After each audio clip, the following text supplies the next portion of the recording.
La femme du président a juré qu'elle préférait mourir plutôt que de m'épouser. Et pourtant, sa famille l'a forcée à un mariage de convenance avec moi, son ennemi juré. Depuis ce jour, chaque jour, elle ramenait un homme différent à la maison juste pour me provoquer et me pousser à demander le divorce jusqu'au jour où elle a reçu un diagnostic de cancer. C'est à ce moment-là que j'ai compris que toutes ces années à l'aimer en silence n'avaient aucun sens. Je lui ai demandé de faire 5 choses avec moi avant de la libérer, mais chaque tentative a été un échec. Rien pour son premier amour, et quand j'ai finalement disparu du monde avec des regrets, ma femme Lucie est devenue folle de remords. Elle fronça les sourcils en voyant la scène devant moi. Ce n'était pas la première fois que Lucie ramenait un homme à la maison. Tous deux étaient au lit, vêtus de pyjamas en soie. Lucie haussa un sourcil et me regarda avec mépris. « Quoi? Il est quand même plus beau que toi habillé, Kylian, non? Si je ne me trompe pas, c'est la 100e fois. » « Tu ne vas toujours pas signer ?» Je me frottais le ventre douloureux. Pour la première fois, je ne me mis pas en colère face à son regard cruel. « Habille-toi bien, il faut qu'on parle. » Lucie rit sarcastiquement dans mon dos. « Tu me demandes? Parler de quoi? Qu'est-ce que j'ai à te dire ?» Je m'arrêtai sans la regarder. Parler du divorce. En entendant cela, Lucie sourit avec un soulagement évident. « Parfait, enfin Kylian, tu vas obtenir ce que tu voulais. » Elle a même eu la courtoisie de me féliciter. Je me suis assis dans le bureau. Il ne s'est pas écoulé 5 minutes avant qu'elle n'entre en trombe. Déjà prête, il était évident qu'elle voulait se débarrasser de moi au plus vite. « Kylian, tu ne plaisantes pas, hein ?» Je pouvais clairement voir la détermination dans ses yeux brillants. Je n'avais plus envie de parler. Je glissai l'accord de divorce sur la table vers elle. « Lis-le, s'il n'y a pas de problème, signe. » Lucie prit les feuilles avec précaution, une expression méfiante sur le visage. Elle ne croyait pas que je voulais vraiment divorcer. La famille Lacroix n'avait plus la gloire d'antan, et elle était convaincue que je m'accrocherais à elle jusqu'au bout, puisant jusqu'à la dernière goutte de sa patience. Mais quand elle eut fini de lire le document, elle resta complètement stupéfaite. Non seulement je ne lui demandais rien, mais elle renonçait même volontairement à la maison conjugale. Elle fronça les sourcils, incrédule. « Tu es sérieux? Tu ne vas pas faire de scandale dès qu'on sortira du tribunal. » Mon visage resta impassible. « Je suis sérieux, il n'y aura pas de scandale. Tu peux être tranquille. » Lucie n'hésita plus et signa rapidement. En traçant la dernière ligne, ses lèvres s'étirèrent en un sourire de soulagement. Nous étions déjà au tribunal. 30 jours de réflexion. Je ne veux pas passer un jour de plus avec toi. Je fronçai encore les sourcils. Quoi? Tu vas regretter? La douleur dans mon estomac s'intensifia, mais en voyant son expression sarcastique et pleine de mépris, je répondis simplement « Allez, je n'ai pas perdu une seconde.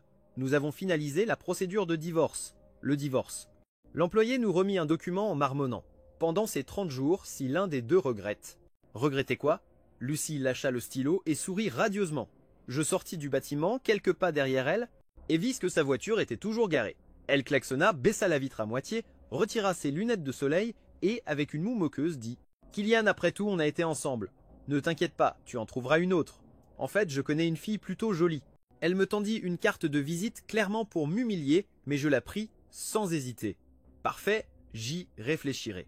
Je me retournai calmement et partis, la laissant là, stupéfaite. Lucie ne savait pas que ces 30 jours n'étaient pas seulement le compte à rebours de notre divorce, mais aussi le compte à rebours de ma vie. Je marchais seul dans la rue, serrant dans ma main l'enveloppe que le médecin m'avait donnée. Ma sentence de mort. Nous sommes vraiment désolés, monsieur Kylian, l'hôpital a fait tout son possible. Je sentis comme si un éclair me déchirait l'âme. Ce n'était pas la première fois que je ressentais cela.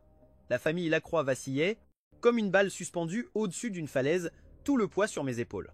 À cette époque, j'étais épuisé. J'appelai Lucie en pensant qu'une dispute avec elle me soulagerait un peu, mais elle rejeta tous mes appels. Lassée de mes insistances, elle éteignit son téléphone et disparut. Lorsqu'elle réapparut, elle était couchée avec un jeune mannequin dans le lit où nous avions passé notre lune de miel. Ma douleur, elle ne l'a jamais ressentie. La seule chose qu'elle voyait en moi était un visage qui lui inspirait du dégoût. Elle se montra affectueuse avec ce mannequin sous mes yeux. Me plantant des épines dans la poitrine. « Alors, tu signes ou pas le divorce ?» dit Lucie depuis cette chambre. Dans tout le district fédéral, tout le monde savait que, depuis notre enfance, nous ne pouvions pas nous supporter, que chaque rencontre se terminait en bagarre. Presque tout le monde pensait que je la détestais autant qu'elle me détestait. Je touchai l'anneau à mon annulaire. C'était celui qu'elle avait été forcée de porter après le mariage. Quand elle m'a lancé la boîte de l'anneau, ça m'a frappé au visage. Au début, j'ai caché mes sentiments. Jusqu'à ce que Lucie m'oblige à remplir mes devoirs conjugaux à ce moment-là. Soudain, elle toucha l'anneau à ma main et rit. « Kylian, tu refuses de divorcer parce que tu es tombé amoureux de moi. Si c'est ça, oublie, je ne pourrai pas t'aimer. En fait, je te déteste. Il n'y a pas de haine sans raison. » Lucie me détestait parce que les familles Garnier et Lacroix étaient liées par un mariage arrangé. Son premier amour avait été forcé de quitter le pays à cause de cette union. Cette nuit-là, je suis resté éveillé jusqu'à l'aube. Ma mère est morte jeune. Je n'ai jamais eu personne pour m'apprendre comment retenir la personne que j'aime. À l'adolescence, je ne savais attirer son attention qu'avec des paroles blessantes et voilà le résultat. Je clignais des yeux en essayant de retenir la sécheresse dans mes yeux. Le téléphone vibra encore et encore, coupant le fil de mes pensées. Je l'ouvris pour regarder. Lucie distribuait des enveloppes rouges à tout va dans le groupe de discussion. « Qu'est-ce qui se passe? Tu es si heureuse, mademoiselle Lucie ?» demandaient ses amis. Lucie ne répondit pas, elle lança juste une photo de l'accord de divorce signé. Cette seule image suffit à faire sortir tout le groupe, qui était silencieux depuis longtemps, du mode fantôme pour bavarder. Divorce? Kylian a finalement accepté? C'est vraiment une merveilleuse nouvelle. Lucie, tu t'es enfin débarrassée de ce poids, il faut fêter ça. La dernière fois, tu disais que rien que de voir sa tête en rentrant chez toi te dégoûtait tellement que tu ne pouvais pas dormir. Maintenant, super. Après, tu pourras changer d'homme 10 à 8 fois et personne ne te dira rien. Vous ne trouvez pas bizarre que Lucie ait fait venir autant de jeunes acteurs et que Kylian ait toujours supporté ça? Parce que cette fois, il n'a plus tenu. Et si c'était un piège de sa part?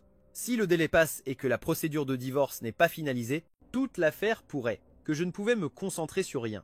À peine avais-je dit cela que tout le groupe se tut.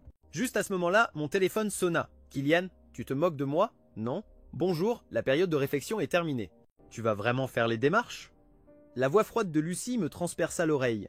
J'essayai de forcer un sourire fatigué sur mon visage pâle et répondis calmement « Oui, exactement, je me moque de toi, Lucie. Que peux-tu me faire ?» De l'autre côté du téléphone, j'entendais sa respiration devenir de plus en plus agitée de colère. Je pensais en moi-même que si elle avait été en face de moi à ce moment-là, elle m'aurait probablement étranglé. Sans attendre un mois avant qu'elle puisse lâcher une pluie d'insultes, je me mis à rire. « Lucie, cette fois je ne me moque pas de toi, mais j'ai une condition. » Lucie ne dit rien, elle semblait attendre que je continue. Moi, sans intérêt pour ses réactions, je poursuivis. « Je veux que tu fasses 10 choses avec moi. Quand je les aurai terminées, c'est réglé. Je promets de signer et de finaliser le divorce. Je te garantis qu'après, je disparaîtrai complètement de ton monde. » La condition était sans aucun doute trop tentante. Lucie fronça les sourcils. 10 choses, c'est trop. 5 alors, je souris légèrement. Marché conclu. La première était que Lucie m'accompagne à un gala caritatif. Quand j'eus fini de me préparer, Lucie arriva. Ses doigts bougeaient rapidement sur l'écran du téléphone sans même me regarder. Je ne me suis pas vexé, je savais que de sa bouche ne sortirait rien d'agréable. Mais une fois dans la voiture, Lucie me lança un regard et fronça les sourcils. « Tu es malade ? Tu as le visage jaune comme de la cire, tu es horriblement laid. » Je serrai les doigts en regardant droit devant moi. Ce n'est pas un régime, c'est une libération. En descendant de la voiture, Lucie me prit soudain la main avec force. Elle remarqua mon expression tendue et dit sur un ton moqueur « Qu'est-ce qui se passe? On ne t'a jamais pris la main. On a fait des choses plus intimes, et maintenant, tu fais l'innocent. » Sa main froide serra la mienne glacée et elle m'entraîna avec elle. Ce n'était pas la première fois que Lucie me prenait la main, mais c'était la première fois qu'elle le faisait de son plein gré. Les personnes présentes nous regardaient, surpris par cette image étrange mais curieusement harmonieuse. La vente aux enchères commença. Je vis un tableau qui me plaisait et sans réfléchir je levai la pancarte, mais Lucie me devança. C'était une peinture d'un maître étranger déjà décédé, très convoité, avec des prix qui ne cessaient de monter. Finalement, Lucie paya une grosse somme et l'obtint. Pendant un instant, je ressentis une chaleur dans la poitrine. « Lucie, fais envoyer ce tableau à la famille Perrin en Espagne. » Lucie ne me regarda même pas. Ma main est restée suspendue en l'air. Donc, le tableau n'était pas pour moi. Une amertume épaisse m'a soudainement étouffé. Je me suis levé et j'ai marché vers la sortie. Lucie a froncé les sourcils, m'a attrapé le bras sans élever la voix et a dit « Ce n'est pas encore fini. Où vas-tu » J'ai essayé de me dégager, mais je n'ai pas pu. Lucie a perdu patience. « C'est toi qui voulais venir. Qu'est-ce qui t'arrive maintenant? Tu es vraiment malade. » Le mot « malade » était comme une aiguille plantée dans mon cœur. « Oui, je suis malade !» Je lui ai écarté la main et suis sorti sans me retourner. Pendant toute une semaine, je n'ai eu aucun contact avec Lucie. Au début, elle n'y a pas prêté attention, mais en se rappelant qu'il restait encore 4 choses à accomplir, elle a commencé à s'impatienter. Elle semblait vouloir les finir au plus vite pour m'éliminer de sa vie une bonne fois pour toutes. Non, elle n'a pas tenu plus longtemps et m'a appelé. Son appel est arrivé juste au moment où je venais de terminer une séance de radiothérapie. La maladie progressait rapidement, tout mon corps me faisait mal jusqu'à l'engourdissement. Il reste 4 choses. Toutes les choses, Kylian. Ne tente même pas de faire le malin, Lucie a dit froidement. Je suis resté silencieux un moment. Je veux aller au Tibet. Lucie a froncé les sourcils. Maintenant tu es sûr? Oui, tout de suite, ai-je répondu fermement. Lucie pensait que j'étais définitivement fou, mais comme elle voulait divorcer pour se débarrasser de moi, Lucie a vraiment acheté immédiatement 2 billets pour le Tibet.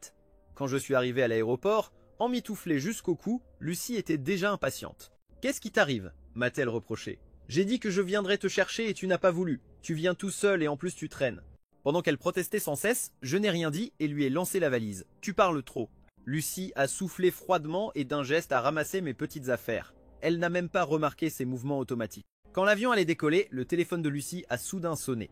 Je suis resté à la porte d'embarquement, la regardant de loin. Puis Lucie a serré son portable, tout son corps tendu. « Désolé, Kylian, je ne pourrai plus aller au Tibet et sans plus, elle a couru hors du terminal. » Avec indifférence, j'ai sorti mon téléphone. En haut de la conversation, il y avait une publication de Charles. Il ne disait rien, il avait juste posté une photo d'un tableau. Sans réfléchir, Lucie avait mis de côté ma présence et sa promesse. « Mesdames et messieurs les passagers, la porte est sur le point de se fermer, nous a averti l'hôtesse. » Je me suis ressaisi, je ne ressentais plus d'attachement pour sa silhouette et suis parti dans la direction opposée. En atterrissant au Tibet, j'ai reçu un message de Lucie. « J'arriverai dans 2 jours. Toi, continue d'avancer ce que tu peux. » Ça m'a surpris, ce n'était pas qu'elle ne viendrait pas, mais qu'elle arriverait en retard. Apparemment, elle voulait vraiment en finir au plus vite. Je n'ai pas attendu Lucie, j'ai trouvé une île proche et me suis joint à un petit groupe de touristes. Je n'avais plus de force et j'ai passé la majeure partie du temps à me reposer dans la chambre. Quand Lucie est arrivée en courant, j'avais déjà tout rangé et me préparais à partir. « Kylian, j'ai laissé plein de choses pour venir avec toi et tu viens te moquer de moi comme ça ?» a-t-elle dit furieuse en donnant un coup de pied dans ma valise. Les vêtements se sont répandus par terre. J'ai souri amèrement. « Tu venais avec moi ? Charles n'est-il pas dans la chambre à côté ?» L'expression de Lucie est devenue pâle.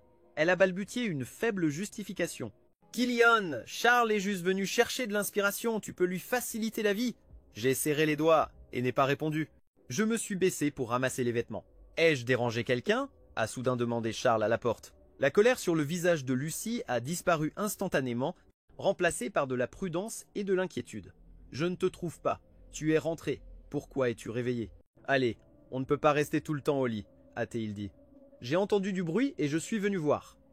En entendant cela, Lucie m'a lancé un regard. « Ce n'est rien. Tu as faim ? Je vais te préparer quelque chose. » Charles, un peu gêné, a hoché la tête. J'avais en effet un peu faim.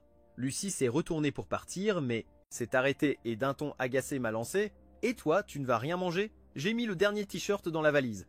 Ce simple geste m'a fait transpirer abondamment. J'ai perçu le changement total dans son ton et j'ai répondu naturellement « Ce n'est pas nécessaire ». En me voyant refuser, le visage de Lucie s'est assombri. « Eh bien, ne mange pas, crève de faim avec cette tête jaune de fantôme. » La porte s'est refermée violemment. Dans la chambre, il ne restait que Charles et moi. Ce n'était pas la première fois que je le voyais. La famille Perrin en Espagne était riche mais récente, et la famille Garnier, évidemment, les méprisait. Charles, de son côté, se sentait blessé dans son orgueil. Il y a des années, en colère, il était parti à l'étranger pour se faire un nom. Maintenant, il revenait honteux, et la première chose qu'il faisait était de contacter Lucie. À mes yeux, ce premier amour me semblait risible. Sans Lucie devant lui, Charles ne fit même pas semblant d'être poli. « Kylian, ça fait longtemps, et d'un coup de pied. » Il renversa la valise que j'avais soigneusement rangée.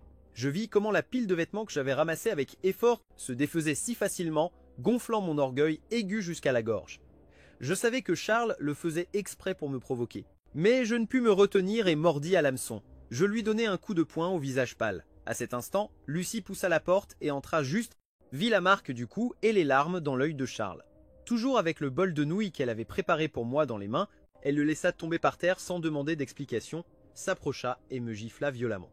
« Salut Kylian, tu as déjà fait assez de scandales. »« Charles, je suis aux endos. » Elle regarda Lucie. « C'est ma faute, pardon. J'ai fait tomber la valise de Kylian. Je sais qu'il ne m'aime pas, dit Charles. Je m'en vais. » Il sortit précipitamment par la porte. Lucie voulut aussi sortir derrière lui, mais je l'appelai soudain. « Lucie, 3e tâche. Reste. » Elle serra le poing, me regarda furieusement, comme si elle allait cracher du feu. Je savais ce qu'elle allait dire. Avec difficulté, haletant, je m'effondrai au sol, étourdi par la gifle qu'elle m'avait donnée, et je frottais mon oreille qui bourdonnait. Je recommençai à plier les vêtements par terre. « Tu ne voulais pas divorcer pour épouser Charles ?» dis-je. « Quand on aura fini ça, il ne restera plus que 2 choses. Tu vas abandonner en cours de route. Pour être honnête, tu as mal fait ces 2 choses. Tu n'as pas envie de divorcer maintenant ?»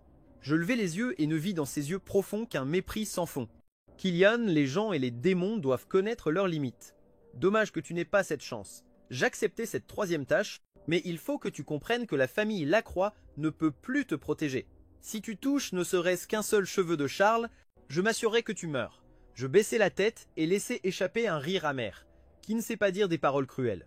Autrefois, quand nos disputes étaient plus féroces, Lucie ne m'avait jamais battu. De plus, bientôt je partirai, comme elle le souhaite. Elle n'a même pas besoin de faire quoi que ce soit.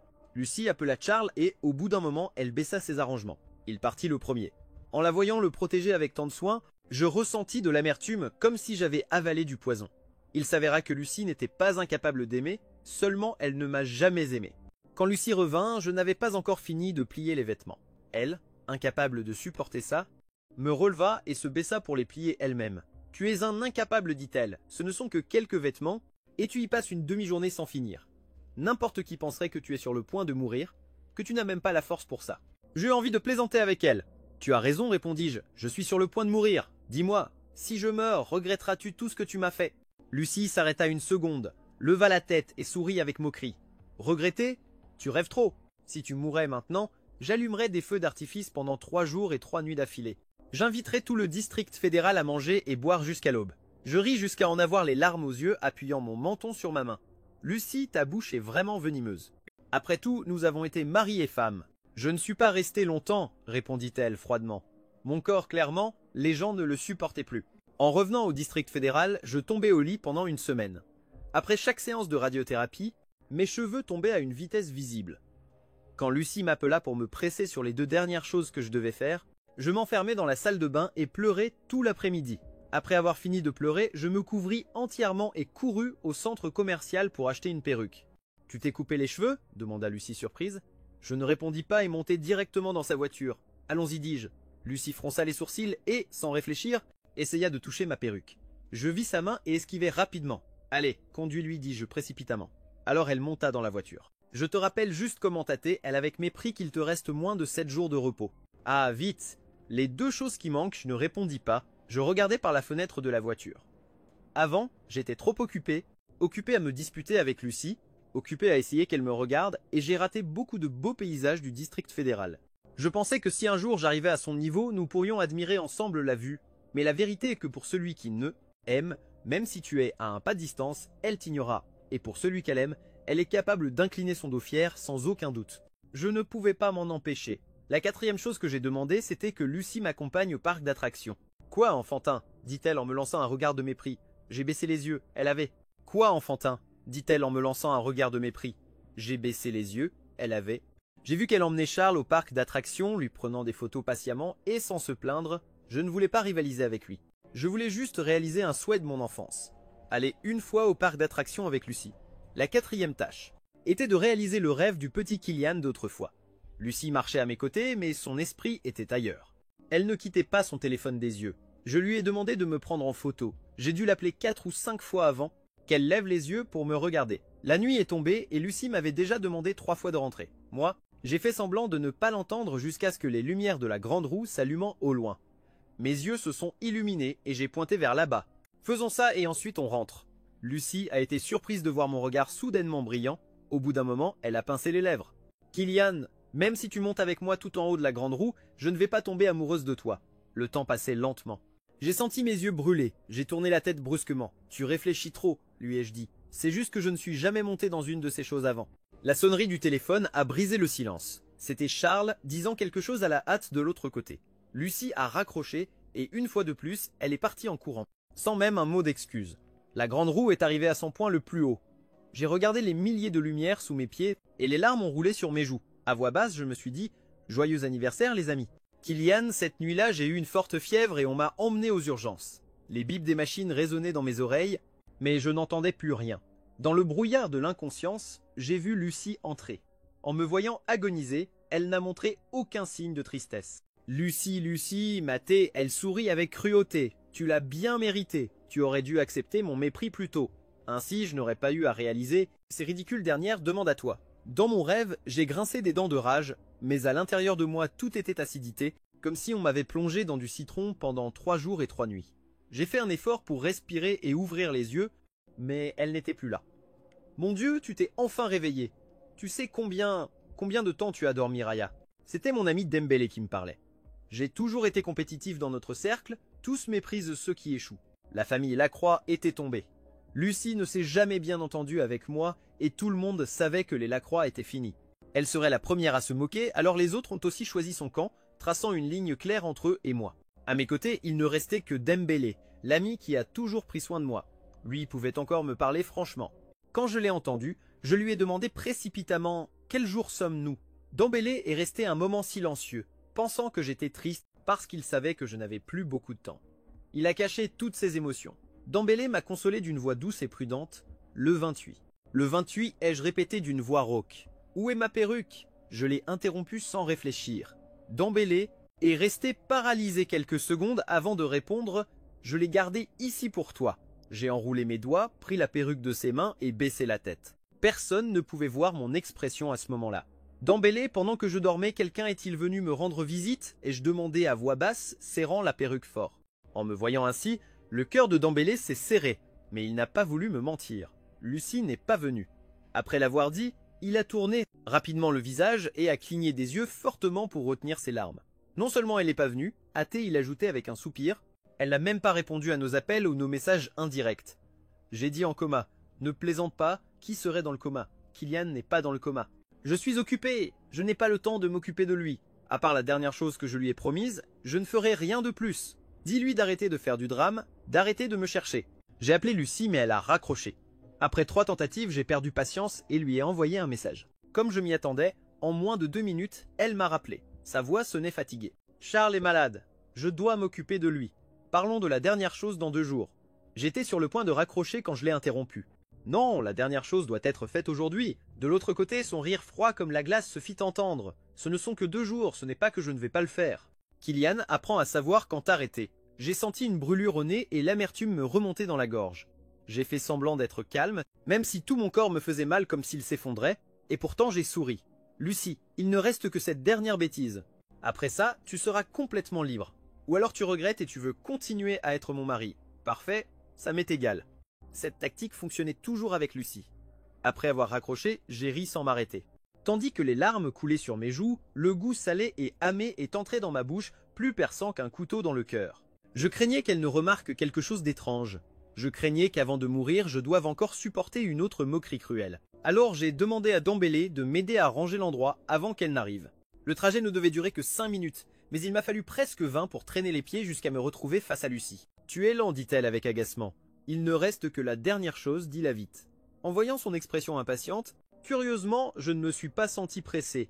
Je me suis assis sur le siège passager et j'ai attaché ma ceinture. Puis je l'ai regardé dans les yeux. « C'est simple, prépare-moi un déjeuner. » Lucie me regarda avec incrédulité. « Juste un déjeuner ?» ai-je senti. Juste ça, elle m'a observé de haut en bas plusieurs fois. Méfiante. Les 4 choses précédentes lui avaient paru agaçantes. Alors elle pensait que la dernière serait une absurdité impossible. Quelque chose comme me demander la lune. Elle ne s'attendait pas à ce que ce soit si simple. Elle a regardé son téléphone et a envoyé quelques messages rapidement. Puis elle a conduit jusqu'au supermarché. C'était la première fois que nous y allions ensemble. C'était aussi la première fois que nous ressemblions à un couple marié. Normal, je poussais le chariot à côté d'elle en lui montrant quel produit acheter. En payant, elle est restée à côté de moi. Un enfant a couru trop vite et a failli me percuter. Lucie, par réflexe, m'a tiré vers elle, sa mère. Ma main a serré la sienne avec force. J'ai baissé les yeux. C'était la 2e fois qu'elle me prenait la main de son propre chef, mais avant. Que je puisse sentir la chaleur de sa paume, elle m'avait déjà brusquement lâché. Nous sommes rentrés ensemble à la maison où nous avons passé notre lune de miel. Ensuite, cet endroit gardait les rares souvenirs partagés que nous avions. Lucie, forcée de m'épouser, passait ses journées à chercher des moyens de me défier. 10 fois j'ai découvert qu'elle était avec d'autres hommes et c'était juste la partie émergée de l'iceberg. Lucie a changé de chaussures et est allée directement à la cuisine. J'ai retenu ma respiration de toutes mes forces. Mais à peine avait-elle fait demi-tour que je me suis effondré au sol. Quand elle est ressortie, j'avais déjà remis le masque d'indifférence sur mon visage. J'ai regardé sans émotion les plats qu'elle posait sur la table. Lucie ne savait pas cuisiner, ça je le savais vraiment pas. Une femme si fière, si arrogante, et pourtant elle avait appris à cuisiner pour quelqu'un d'autre. Lucie aimait vraiment Charles. Tant de plats rien que pour nous deux, ai-je demandé surpris. Dans mon état actuel, je savais que je ne pourrais pas manger beaucoup. Si je mangeais plus de quelques bouchées, tout serait découvert. Lucie a posé le dernier plat sur la table, son expression était calme. Je n'ai pas dit que nous étions seuls tous les deux. Avant que je puisse réagir, la sonnette a retenti. L'instant d'après. Lucie a souri radieuse et a couru ouvrir la porte. « Lucie, je suis en retard, hein » a dit Charles en riant. « C'est la faute des étudiants. » Il n'arrêtait pas de me poser des questions aujourd'hui. Charles agissait avec une totale naturelle, il a ouvert le placard à chaussures. et a sorti une paire de chaussons d'homme, les mêmes que j'avais achetés récemment et jamais portés. En le voyant si familier avec cette maison, tout mon corps s'est tendu. « Tu n'es pas en retard, juste attends. Lave-toi les mains, on va manger » a dit Lucie, avec cette voix douce qui s'est plantée dans mes oreilles comme des aiguilles. Charles a souri et s'est approché de la table. « Kylian, désolé de t'avoir fait attendre si longtemps. » Je ne lui ai pas répondu et lui n'a pas attendu ma réponse. Il s'est assis sans plus et a dit « Lucie, tu es incroyable. Tu as même préparé mes couverts. Je sais que tu aimes la propreté. Je les ai lavés 3 ou 4 fois avant que tu viennes à thé. » Elle répondit avec un sourire. « Alors, quelle récompense veux-tu » À thé, il demandait sur un ton joueur. Lucie lui a caressé la joue. « Je veux juste que tu manges bien. Ces derniers temps, entre les cours et la maladie, tu as beaucoup maigri. » Je suis resté silencieux, regardant ce couple devant moi. L'un parlait, l'autre répondait. Mon cœur, déjà fané, ça a recommencé à faire mal. Je n'ai pas pu m'empêcher de les interrompre. « Lucie, c'est la dernière chose que tu avais promis de faire pour moi. » Je sentais tout mon corps comme si des milliers d'aiguilles me piquaient. Lucie leva les yeux et pour la première fois sembla remarquer à quel point j'étais maigre.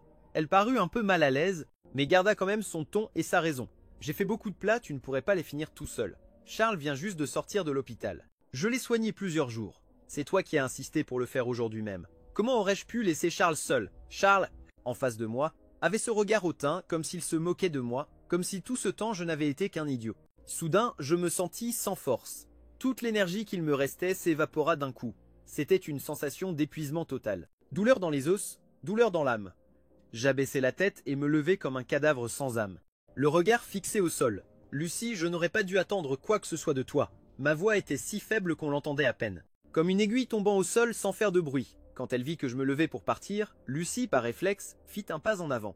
Mais Charles fut plus rapide, il tendit la main pour me retenir et, sans savoir si c'était intentionnel ou par accident, son bouton de manche accrocha ma perruque. Presque aussitôt, la perruque fut arrachée et tomba par terre. Le visage de Lucie s'assombrit. Elle inspira profondément. « Kylian, qu'est-ce qui arrive à tes cheveux ?» Je me retournai les mains tremblantes sans contrôle, mon esprit était vide. Ce geste sur son visage. Charles avait déchiré le dernier voile qui me couvrait alors que j'étais sur le point de tout lâcher, de lui dire la vérité. Charles se baissa, ramassa la perruque par terre et dit avec un sérieux fin « Kylian, jamais je n'aurais imaginé que pour retenir Lucie, tu serais capable de te couper tous les cheveux. Après les 5 épreuves, tu comptes encore utiliser l'excuse de devenir moine pour la manipuler à nouveau. » Lucie, en entendant cela, perdit toute surprise et se remplit de colère. Elle arracha la perruque des mains de Charles et la déchira avec force, la jetant à la poubelle comme si c'était une ordure. « Kylian, tu n'as pas honte d'utiliser ce truc de faire semblant d'être moine pour me faire du chantage? Tu crois que tu me fais peur? Je te le dis clairement, même si tu meurs dans la seconde qui vient, moi, Lucie, je réglerai tout avant que tu ne rendes ton dernier souffle. » Les larmes me coulèrent sans contrôle, ma voix trembla. Kylian était rempli de rage et de tristesse. « Lucie, tu me détestes autant que ça ?» Lucie détourna le regard, évitant de regarder l'homme qui se tenait devant elle. « Kylian, ça fait 3 ans, tu ne comprends toujours pas ?»« Oui, 3 ans. Elle avait passé 3 ans à s'occuper de ce morceau de glace. Elle ne s'était jamais souciée de la propreté de la maison qu'elle tenait ni des robes qu'elle trouvait prêtes sur le lit chaque matin. Nous avons été mariés 3 ans et pourtant, elle a toujours été une invitée temporaire dans cette maison. Seul moi m'accrochais, essayant de survivre avec une chaleur qui n'existait même pas. Quand la colère se dissipa, je repris mon expression vide habituelle. Demain à 9 h, on se voit devant le tribunal. Je me baissai, ramassai la perruque dans la poubelle et sortis de ce que j'avais un jour appelé maison. Lucie regarda mon dos maigre et eut l'impression que quelqu'un lui serrait soudain la poitrine. Avant de pouvoir penser clairement, ses pieds s'étaient déjà mis en mouvement par instinct. Lucie. Charles tira fortement son bras par derrière et la ruse brilla dans ses yeux. « Où vas-tu » Lucie hésita quelques secondes puis fronça les sourcils. « Je vais voir ce que ce diable de Kylian fabrique en se rasant la tête. Tu ne le connais pas. Avant, quand un seul de ses cheveux est tombé par accident, il voulait déjà se battre avec moi. Et maintenant, il se rase la tête d'un coup. Plus j'y pense, plus quelque chose cloche. » Le visage de Charles s'assombrit en voyant que Lucie voulait vraiment le suivre. Soudain, il se pencha en portant ses mains à son ventre. Les pas de Lucie s'arrêtèrent. « Charles, qu'est-ce que... » « Lucie, que se passe-t-il » ?»« Lucie va derrière Kylian. Ne t'inquiète pas pour moi. » Charles fit semblant de supporter la douleur. Lucie regarda son expression de souffrance et l'aida à se relever, le serrant légèrement dans ses bras. « Je vais t'emmener à l'hôpital d'abord, après, une fois sorti de là. » Je n'avais pas marché bien loin quand je m'effondrais au bord de la rue. Un passant gentil m'emmena à l'hôpital. Quand je me réveillais, Dembélé nettoyait la sueur de mon front avec une expression d'angoisse. « Kylian, est-ce que tu as encore très mal ?» La douleur était si intense que même respirer me devenait difficile. « Dembélé, aide-moi! Aujourd'hui, je vais m'acheter un billet de bus! Où comptes-tu aller dans cet état ?» demanda-t-il, impuissant. J'ai lentement levé mon bras raide. Le ciel de la capitale a été gris et humide ces derniers jours. Avant, je n'avais pas de temps libre, mais maintenant que j'en ai enfin, je veux aller voir le monde pour voir plus de choses. Les larmes de Dembélé coulaient sans arrêt. Il regardait mon visage de plus en plus émacié. « J'irai avec toi. » J'ai secoué la tête. Je lui avais déjà causé trop de soucis. Je savais qu'il avait peur que si je mourais seul dans un coin, personne ne s'occuperait de mon corps. Ton travail vient à peine de se stabiliser. Je t'aime et je te dois déjà trop. Je ne sais pas comment je pourrais te rendre ça. Les larmes de Dembélé tombèrent comme une pluie en entendant mes mots. Il me serra fort dans ses bras, sanglotant. « Idiot! Qui t'a demandé de penser à me rembourser? Rien du tout. Tu dois vivre pour moi. Tu ne peux pas laisser ce couple misérable gagner aussi facilement. C'est Charles qui est parti de son propre chef cette année-là, et Lucie, folle, a pris la voiture derrière lui, c'est pour ça que l'accident est arrivé. Si seulement il n'avait pas été aussi stupide. » En restant à ses côtés et en faisant semblant d'être l'homme qu'elle aimait pour lui donner du courage, la famille Garnier l'aurait déjà abandonné. Pourquoi est-ce que tu dois porter toute cette souffrance? Personne ne comprend la douleur que Dembélé a endurée. Je l'ai déjà laissé partir, ai-je dit. Regardant par la fenêtre d'une voix basse, comme si je parlais à mon ancien moi, l'heure convenue était depuis longtemps passée. Mais Lucie hésitait encore, sans la moindre intention de partir. Ce n'est que lorsque Charles lui a posé la question pour la 3e fois, qu'elle a posé le verre d'eau, l'eau qu'il venait de lui offrir. Il est temps. Charles fronça les sourcils, voyant clairement que Lucie était distraite. « Lucie, tu n'es pas bien. Ce ne serait pas que tu ne veux pas vraiment aller signer le divorce avec Kylian? »« Bien sûr que non, répondit-elle immédiatement. Je veux juste le faire attendre un peu. Je me suis mariée avec lui et j'ai enduré 3 ans de tourments. Maintenant que je peux enfin divorcer, il ose encore me poser des conditions. Aujourd'hui, je vais le faire attendre jusqu'à ce qu'il en ait assez. » Charles la regarda avec un certain doute, mais en la voyant enfin se lever pour partir, il poussa un soupir de soulagement. Lucie s'assit dans la voiture mais ne démarra pas, elle ne savait même pas ce qu'elle faisait. C'était censé être le résultat qu'elle désirait tant. Agacée, elle rangea son rouge à lèvres. Rien qu'à penser à la tête rasée de Kylian, elle se sentait mal à l'aise. Après ce jour-là, ce n'est pas qu'elle n'avait pas essayé de lui parler. Mais Kylian ne répondait pas à ses appels. Les messages restaient sans réponse, comme des pierres coulées au fond de la mer. Même quand elle voulait s'excuser, son indifférence l'en empêchait. Lucie tourna le volant et conduisit vers le tribunal. Charles avait décidé que quand il verrait Kylian, il le saisirait par le cou et lui demanderait directement « Pourquoi t'es-tu rasé la tête ?» Est-ce que Charles avait raison et tu prévois de devenir moine juste après le divorce? Il savait que Kylian aimait Lucie, mais il n'aurait jamais imaginé qu'il puisse être assez fou pour utiliser ça pour la faire chanter. La voiture arriva bientôt devant le tribunal, mais Kylian, qui aurait dû arriver depuis un moment, n'était pas là. Lucie attendit bêtement jusqu'à ce que tous les employés partent. Le ciel s'assombrissait déjà et Kylian n'était toujours pas arrivé. Elle regarda le coin vide de la rue et un rire amer s'échappa d'elle tandis qu'elle frappait le pneu. Très bien, Kylian, très bien. À cet instant même, les lumières de la salle des urgences de l'hôpital brillaient intensément. Les médecins et infirmières poussaient mon brancard, le masque à oxygène embué par la vapeur. Dembélé me tenait la main fermement, pleurant sans arrêt. « Kylian, j'ai déjà acheté les billets. On peut aller où tu veux, tiens bon encore un peu s'il te plaît, tiens bon. Tu as dit qu'il te restait encore beaucoup d'endroits à découvrir. Quand tu te réveilleras, je quitterai mon travail et je t'accompagnerai pour les voir. Réveille-toi, s'il te plaît. » Dembélé pleurait désespérément, mais j'étais déjà immobile, incapable de réagir. Où est sa famille?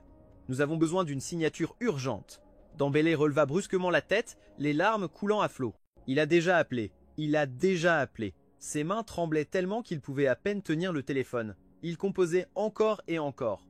Mais personne ne répondait de l'autre côté. « Kylian, réponds !» cria Lucie désespérée. Elle appela encore et encore, jusqu'à ce qu'il ne reste plus que la tonalité froide. Son visage pâlit. Lucie avait bloqué le numéro de Kylian. Ses doigts se crispèrent autour du téléphone, et dans ses yeux brillait un désespoir total. « Lucie, Lucie, tu vas le regretter ?» Et Lucie était confortablement allongée sur le canapé, le téléphone sur la table basse devant elle. Elle regardait les notifications d'appels manqués de Kylian, sans le moindre intérêt. D'une main, elle agitait doucement son verre de vin, de l'autre, elle ajouta son numéro à la liste noire. Kylian l'avait laissé tomber, il t'a planté, te faisant attendre comme une idiote toute la journée. Et maintenant, il l'appelait. Pourquoi faire? Ce « quand tu auras fini les 5 tâches, je te rendrai ta liberté » n'avait été qu'un mensonge. Elle savait que chaque mot de sa part était faux. Elle n'aurait pas dû le croire. Elle avait gaspillé un mois entier dans son jeu. Elle pensa à lui, caché dans un coin, attendant de la voir humiliée, et un sourire de mépris se dessina sur son visage. Tes appels, murmura-t-elle froidement, pour te moquer de moi encore une fois. Les yeux de Lucie étincelèrent de colère. Elle prit le téléphone et le lança violemment au sol. Charles entra et voyant son visage rempli d'une colère brûlante, sursauta. Lucie, que se passe-t-il demanda-t-il prudemment, observant son expression. Kylian n'est pas venu, dit Lucie en fronçant les sourcils. Le sourire de Charles se figea instantanément. Charles, à juste titre, murmura. Lucie baissa les yeux, ses sourcils tremblaient légèrement. Elle avait un mauvais pressentiment. À juste titre demanda-t-elle. Charles fit semblant d'être mal à l'aise. Lucie, je ne voulais pas me mêler de vos affaires. Mais cette fois, Kylian a vraiment dépassé les bornes. Tu sais quoi? J'ai entendu dire qu'il avait engagé quelqu'un pour se faire passer pour du personnel de l'hôpital, disant qu'il était gravement malade et avait besoin d'une opération urgente pour faire signer quelqu'un à sa place. Ah, c'est vrai, Lucie, as-tu reçu un appel comme ça? Lucie ne répondit pas. Son regard tomba sur le téléphone brisé. Celui de Charles a suivi. Je savais que c'était ça, s'exclama-t-il, puis prit un air douloureux. Lucie, je ne comprends pas pourquoi il doit toujours te faire du mal. Peut être qu'il ne veut pas divorcer. Peut être qu'il t'aime encore. Et toi, Lucie, après 3 ans ensemble, tu ne ressens rien pour lui? Lucie. Lucie serra les poings, puis soudainement elle prit Charles dans ses bras et sans un mot, l'embrassa. Le baiser était ardent, désespéré. Charles fondit dans ses bras et posa la tête contre sa poitrine. Lucie, je t'aime. Tant que tu garderas une place pour moi dans ton cœur, je me fiche de ne pas avoir de nom ni de position. Les yeux de Lucie tremblèrent, elle regarda Charles avec tendresse et culpabilité. Charles, je ne te laisserai pas souffrir à cause de moi. Tu sauras. Charles est mon mari légitime, je te le promets, dit-elle d'une voix tremblante. Quand Charles partit, Lucie ne put plus rester immobile. Elle prit le téléphone du travail et appela son assistante. À partir d'aujourd'hui, tout projet que la famille Lacroix tentera d'obtenir doit être à nous, coûte que coûte. Prenez-le leur. Et à tous les anciens clients qui collaborent avec eux, informe-les un par un. Je veux voir de quel côté ils sont, celui des Garnier ou des Lacroix. Si les Lacroix ne connaissent pas leur place, qu'ils ne m'en veuillent pas de ne pas leur montrer de pitié.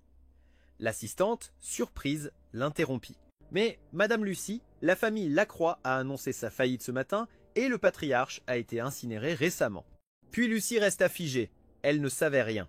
L'assistante, voyant son expression de confusion, expliqua avec impuissance. C'était sur ses ordres. Il a dit que personne ne devait mentionner quoi que ce soit sur les Lacroix et nous avons tous obéi. Qui aurait imaginé que même avec la mort de son beau-père, Lucie, la belle-fille elle-même, ne saurait rien? Quand l'assistante partit, Lucie resta assise sur le canapé, immobile pendant longtemps. Parraine de Kylian et mépris envers les Lacroix, bien qu'il soit marié depuis 3 ans, elle n'avait jamais permis qu'il mette les pieds dans son entreprise, ni que les Lacroix profitent de son nom Garnier. Kylian le savait bien. Il l'avait une fois entendu ordonner cela à son assistante et avait ri froidement. Lucie, ne sois pas si sûre de toi. Peut être qu'un jour, tu me supplieras toi-même pour cette connexion. Ce souvenir de ces mots fit s'embrouiller le cœur de Lucie. Oui, elle le détestait, méprisait sa famille, mais qu'une tragédie comme la chute des Lacroix se soit produite sans qu'ils ne disent rien, voulait-il que le monde se moque d'elle, qu'on la traite de froide et inhumaine? Si c'était ce qu'il voulait, elle ne le lui permettrait pas, elle composa son numéro en fronçant les sourcils. Après plusieurs sonneries, quelqu'un répondit. Sans le laisser parler, elle cria « Kylian, très bien, tu t'amuses à me poser un lapin, à te moquer de moi. Tu trouves ça drôle. Les bêtises de ta famille ne m'importent pas, mais que ton père soit mort et que tu ne me le dises même pas. C'est pour que tout le monde se moque des Garnier. Écoute-moi bien, il y a longtemps que j'ai trouvé le journal caché dans ton armoire. Je sais tout ce que tu penses de moi et je te le dis clairement, tu ne me plais pas. Non seulement tu ne me plais pas, mais tu me dégoûtes, toi et toute ta famille Lacroix. Peu importe que tu ne sois pas venu, on se verra devant les tribunaux. Je veux voir comment, sans les Lacroix derrière toi, tu vas m'affronter. Quand ça s'est terminé, il n'y avait de l'autre côté que le silence. Un silence si profond qu'on n'entendait même pas respirer. Lucie fronça les sourcils, prête à lâcher une autre avalanche de reproches. Quand elle entendit un clic, l'appel avait été coupé. Elle resta stupéfaite, essaya de rappeler, mais le téléphone de Kylian était déjà éteint. La colère monta à sa tête. Elle ordonna à ses gens de le retrouver. Elle avait toujours eu ses méthodes pour lui faire payer quand il la provoquait, et en général, ça finissait avec lui incapable de se lever du lit pendant des jours. Mais là, Lucie s'arrêta net. À quoi pensait-elle? Est-ce que sa façon de le punir était de le mettre au lit? Elle se sentit confuse, comme si Kylian l'avait rendue folle. Alors, quand Charles revint la chercher, elle n'hésita pas à accepter son invitation à voyager à l'étranger pour une exposition. Les participants à l'événement étaient des figures importantes, tant nationales qu'internationales. En voyant que l'homme à côté de Lucie n'était pas Kylian, ils se regardèrent avec des sourires complices. Comme pour dire, je comprends tout maintenant. Après tout, qui à Mexico ne savait pas que Lucy et Killian étaient le couple le plus célèbre, d'ennemis intimes. Maintenant que la famille Lacroix s'était effondrée et que la famille Garnier ne montrait aucune intention d'aider, il était évident que Lucy détestait Killian jusqu'aux os. Ceux qui avaient de la vision s'étaient déjà précipités pour se rapprocher de Lucy et Charles afin de gagner leur faveur. « Monsieur Charles, vous et mademoiselle Lucy êtes vraiment un couple fait pour être ensemble. Oui, oui, on dit que vous étiez déjà un couple il y a des années. Si ce n'était pas parce que les Lacroix se sont mêlés de tout, vous seriez sûrement le gendre des Garnier maintenant. » Les commissures des lèvres de Charles se relevèrent à peine. À l'intérieur, il se sentait euphorique. Tout était la faute de Killian. J'ai entendu dire qu'au début les Lacroix voulaient l'envoyer à l'étranger, mais ce gamin a refusé à tout prix, insistant pour épouser mademoiselle Lucy. Ce n'est pas censé être vrai qu'ils ne s'entendaient jamais. Le sujet changea soudainement. Un groupe de femmes commença à chuchoter, laissant Charles de côté. En entendant cela, le visage de Charles s'assombrit. Perdant patience, il fit volte-face pour partir, mais en se retournant, il vit Lucy debout derrière lui.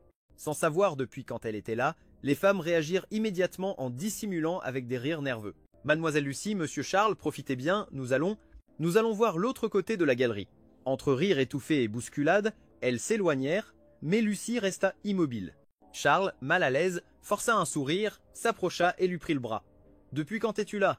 Pourquoi ne m'as-tu pas appelé ?» Lucy garda une expression sereine. « Je viens d'arriver, j'allais t'appeler quand tu t'es retourné. Je ne t'ai pas interrompu, n'est-ce pas? »« Pas du tout, pas du tout. » Ils discutaient sans vraiment de sens, dit-il rapidement. « Allez, on dit qu'aujourd'hui ils exposent un tableau important. » Lucy acquiesça, se laissant guider par Charles vers l'avant. Mais dans sa tête résonnaient les paroles de ces femmes. En réalité, la famille Lacroix n'avait jamais prévu de s'allier aux Garnier. Le mariage entre elle et Killian avait été l'initiative de Killian lui-même. Mais pourquoi? N'est-ce pas seulement après le mariage qu'il a commencé à avoir des sentiments pour elle? Une flamme inexplicable brûla dans la poitrine de Lucy. Cette sensation confuse ne l'avait pas quittée depuis qu'elle avait décidé de divorcer. Soudain, elle perdit tout intérêt pour l'exposition et voulut s'éclipser pour se calmer, mais Charles, enthousiaste, la retint devant un tableau. « Ce peintre est aussi de notre pays, Lucy, même s'il n'est pas apparu depuis des années. Lucy, pourrais-tu m'aider à le retrouver ?» Lucy fronça les sourcils. « Le retrouver, pourquoi faire? Je veux qu'il soit mon maître. Lucy, tout le monde dans la guilde le respecte beaucoup et il doit être assez âgé maintenant. Si je réussis à ce qu'il m'accepte comme disciple, mon nom brillera dans le monde de l'art. » Lucy garda le silence. Elle ne s'attendait pas à ce qu'il cherche seulement la célébrité et non à apprendre vraiment. Pourtant, elle acquiesça.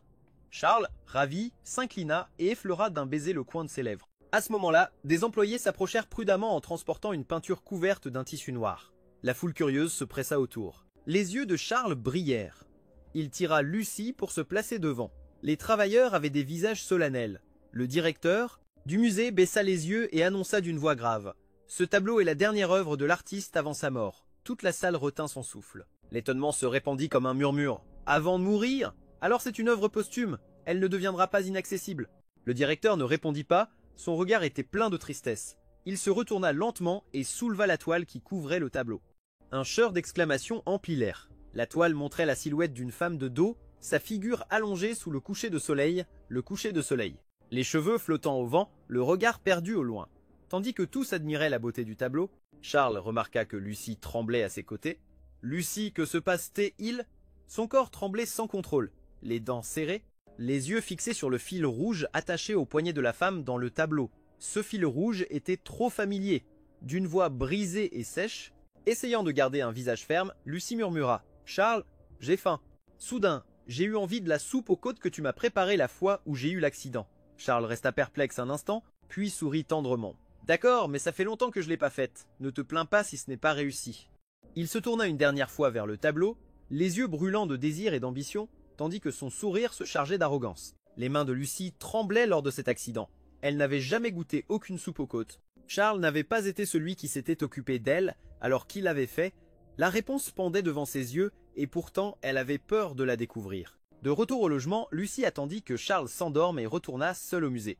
Elle poussa brusquement la porte du bureau du directeur. « Où est l'auteur de ce tableau? Je veux le voir. » Le directeur resta stupéfait.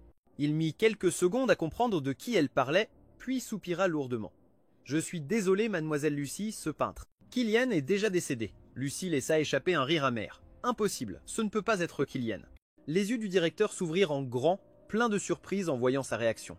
Lucie sentit son cœur se serrer. Je le savais.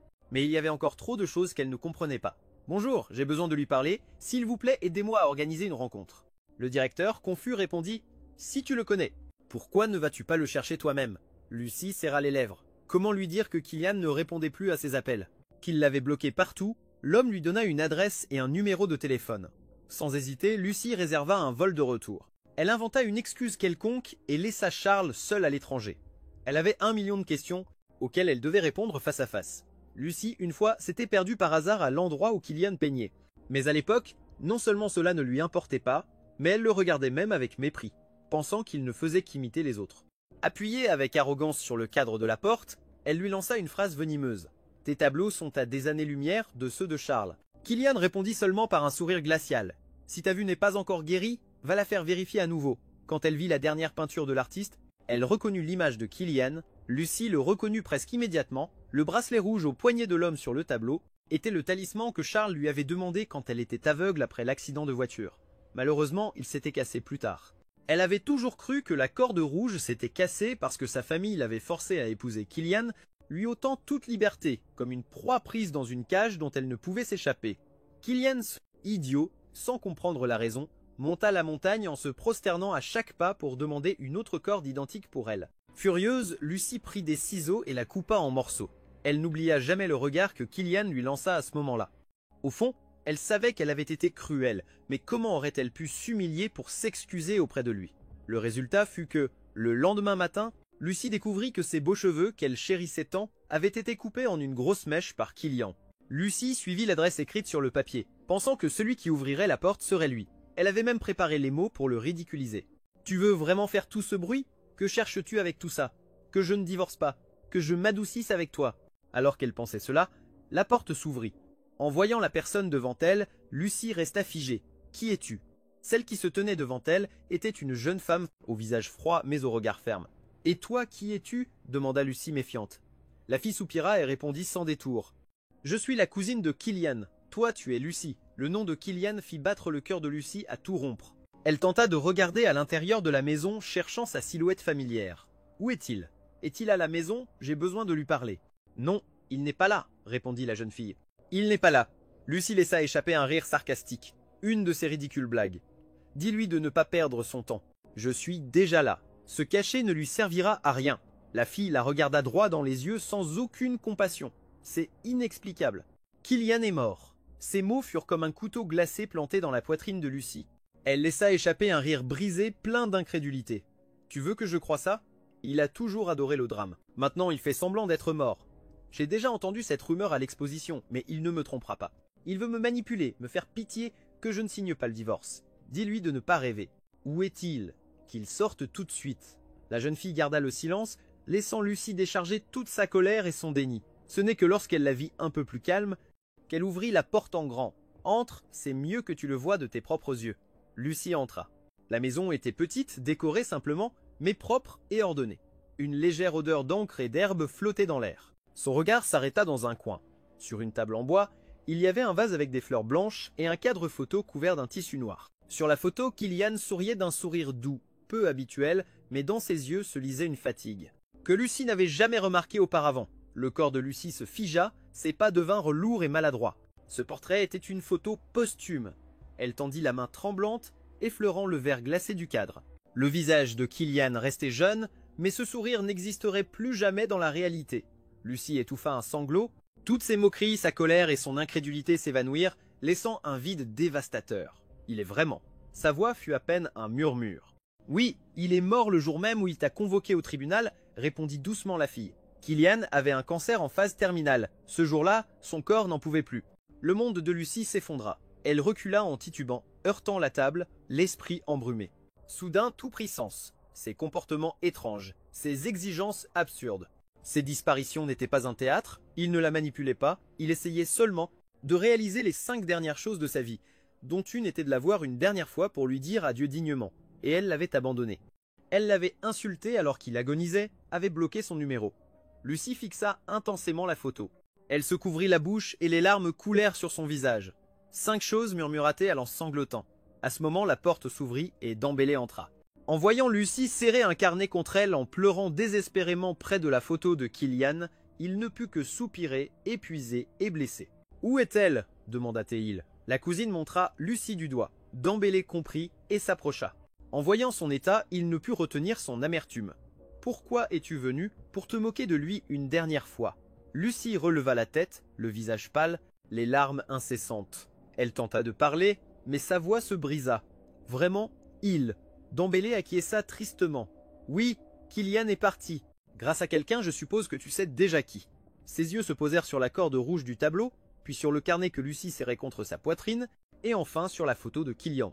Ces 5 choses étaient ses derniers souhaits. Il voulait juste passer un peu plus de temps avec toi, comme une famille. La voix de Dembélé trembla. Lucie serra le carnet fort, comme s'il était le dernier lien qui la rattachait à lui. Cette corde rouge, que signifie-t-elle vraiment? Dembélé prit une profonde inspiration, la colère et la douleur qu'il avait gardées pendant des années éclatèrent enfin. Tu te souviens quand tu as eu l'accident et que tu as perdu temporairement la vue? Tu as dit que c'était Charles qui s'était occupé de toi, qui t'avait procuré le talisman rouge. Lucie acquiesça, convaincue. Pendant 3 ans, toute cette histoire était un mensonge, rugit Dembélé. Charles, ce salaud t'a abandonné quand tu as eu ton accident. Tu sais qui est resté à tes côtés jour et nuit? Qui a cherché des médecins partout? Qui est monté à la montagne et a demandé cette corde de ses propres mains?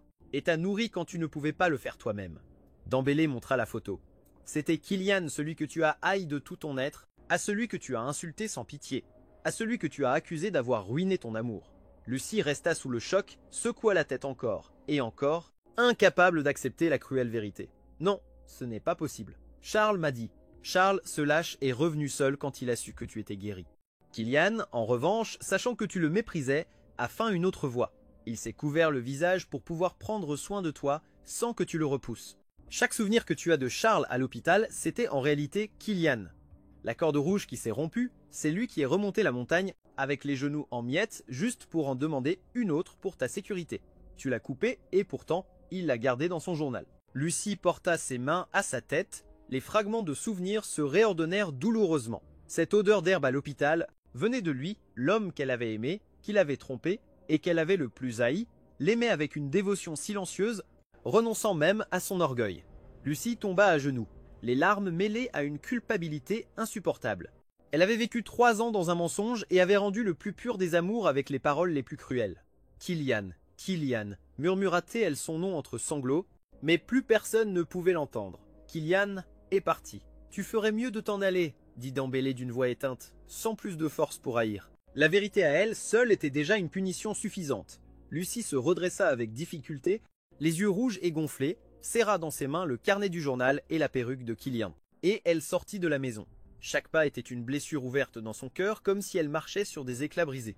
3 ans de mariage faux et d'un amour vrai qu'elle avait elle-même piétiné. Elle savait que le départ de Kylian était la plus grande punition. Pour elle, elle l'avait perdu pour toujours. Elle avait perdu un amour désintéressé uniquement à cause de son orgueil, d'une haine aveugle et des mensonges cruels d'un autre. Quand Lucie sortit de l'immeuble, son téléphone sonna. C'était Charles. Elle inspira profondément, tentant de retenir le nœud dans sa gorge, mais ne parvint pas à prononcer un mot. « Lucie, que fais-tu? Pourquoi me laisses-tu ici seule? L'exposition est sur le point de se terminer. Tu sais que j'ai besoin de voir ce peintre. As-tu idée de l'importance de ce voyage pour moi ?»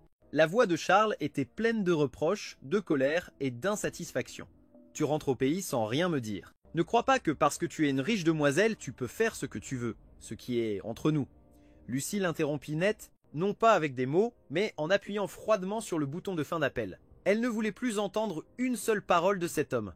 Au moment où elle entendit son nom et vit son numéro s'afficher à l'écran, toute sa douleur et ses regrets se transformèrent en une flamme ardente de haine, dirigée contre le responsable de toute sa tragédie. Charles avait utilisé l'amour de Kylian pour gagner son affection et ses soins. Il avait construit un château de bonheur faux sur le sacrifice silencieux d'un autre. Les yeux de Lucie devinrent froids et terrifiants. Elle ne pleura plus. À la place apparut une détermination cruelle. Elle sortit le téléphone non pas pour appeler ni envoyer des messages, mais pour commencer sa vengeance. « Charles, tu m'as arraché Kylian. Maintenant, je vais récupérer tout ce qui t'appartient et même ce qui ne t'appartient pas. » De retour à l'entreprise, Lucie se transforma complètement. Il n'y avait plus en elle ni paresse, ni découragement, ni cette dévotion absurde pour Charles. Contacte toutes les personnes avec qui Charles a travaillé. Utilise tous les moyens, même les plus sales, pour couper toutes ses sources de financement. Je veux que tous les biens et entreprises de la famille Perrin soient sous mon contrôle dans un mois. Commence par les projets les plus récents qu'ils ont, enlève les leurs puis fais-les s'effondrer sans pitié. Je veux que les Perrin fassent faillite, que Charles soit ruiné, qu'il perde tout et n'ait aucun refuge, ni dans le monde de l'art ni dans les affaires. » L'assistant frissonna devant sa cruauté. Lucie agissait comme si elle vengeait une offense séculaire. Charles ne voulait pas seulement le détruire économiquement, il voulait que Charles goûte à la perte de tout ce qu'il aimait, de son orgueil, de sa carrière. Quand Charles revint au pays, après que tous ses projets eurent été annulés et que son entreprise familiale fut au bord de la ruine, il appela Lucie, suppliant et désespéré. « Lucie, aide-moi. Quelqu'un attaque notre entreprise. Toi seul peux nous sauver. Toi, tu m'aimes, n'est-ce pas ?» Lucie regarda l'écran du téléphone où brillait son nom et sourit froidement. « Amour, répéta-t-elle, elle d'une voix rauque et méprisante. Charles, tu n'en es pas digne. » Elle coupa l'appel sans plus et s'appuya contre le fauteuil en cuir froid, se rappelant comment il avait inventé l'histoire du bouillon de côte et du fil rouge lors de l'exposition, comment il avait utilisé sa cécité émotionnelle pour piétiner le sacrifice de Kylian, comment il avait laissé tomber intentionnellement la perruque pour l'humilier. Lucie ferma les yeux. Ce n'était pas une femme compatissante et sa douleur s'était transformée en poison. Elle appela son assistante en ordonnant d'organiser un grand gala sous prétexte de célébrer une collaboration internationale. Bien sûr, Charles, bien que ruiné, fut invité, car il avait encore un peu de célébrité dont elle avait besoin pour son final.